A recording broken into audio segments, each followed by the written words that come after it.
beliau. Jadi beliau tidak pernah mengkhususkan harus kalahkan ini, harus dukung ini, tidak. Beliau selalu mengedepankan tentang kebangsaan. Sama seperti waktu ketika beliau pilih 02 pun waktu itu, meskipun beliau kan punya banyak organisasi ya, tidak hanya Petanesia, banyak sekali organisasi yang beliau bidangi dan beliau menjadi pendiri di sana. Nah, beliau tidak pernah memaksa untuk kita semua mengikuti beliau. Makanya kembali beliau bilang, kalian kalau tidak mengikuti saya, ikuti hati nurani.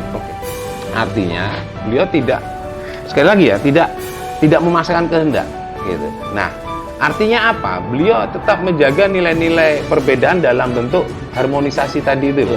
Nah, ini harus kita tangkap, pesan itu harus kita tangkap. Nah, artinya sekalipun beliau berbeda pilihan politik dengan kita, bukan berarti terus kita memusuhi beliau. Beliau aja nggak memusuhi kita kok. Beliau aja malah memerintahkan kita untuk ikuti hati nurani. Kenapa kita harus memusuhi beliau karena beda politik? Saya yakin beliau punya pandangan politik. Beliau punya pandangan yang beliau lihat, yang kita tidak lihat ya. Yang kita tidak lihat, beliau lihat. Saya kenal beliau sudah lama. Ya belum terlalu lama lah, masih 8 tahun ya saya dekat sama beliau.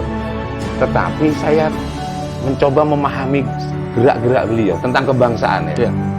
Artinya ketika beliau kemarin mendeklarasikan diri mendukung 02, itu artinya beliau turun gunung. Seorang tokoh besar turun gunung, pasti ada sesuatu yang beliau lihat, yang kita tidak lihat. Nah, karena kita tidak lihat, beliau lihat, muncullah perbedaan.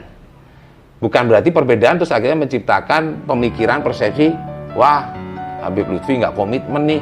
Ya nggak begitu juga. Kita kan tidak bisa melihat apa yang beliau lihat, kan begitu ya. Saling menghargai. Nah, itu. Apalagi saya mengakui sebagai anak beliau, saya mengakui sebagai murid beliau. Apapun perintah beliau, saya akan jalankan. Siap.